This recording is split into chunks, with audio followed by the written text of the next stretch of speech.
Tara, gawa tayo ng street foods. Naisipan ko nga gumawa ng squid balls na pwedeng pang-stack ng ilang linggo.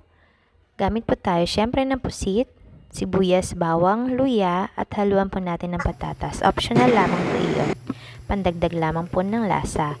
At atin po yung i-grind bago po natin haluan ng 2 cups of flour, 1 tablespoon of baking powder, 1 half teaspoon of pepper, 1 tablespoon of salt, 1 half teaspoon of magic syrup, 1 medium egg, and of course, 1 half cup of water. Haluin lang po natin yung mabuti. Yung tama lang po na mabilog po natin ito. Magpapakulo din po tayo ng tubig at bago po natin ilalagay ang ating squid balls. Pag ganyan na po, pwede na po na, ayan nga itong brown out pa. Pwede na po natin yung hanguin at pwede po nating i-stack sa ating mga ref. At kung gusto na po natin kainin, ay magpiprito lamang tayo nito ng dami na gusto natin. At ayan, meron na po tayong masarap na merienda. Thank you for watching!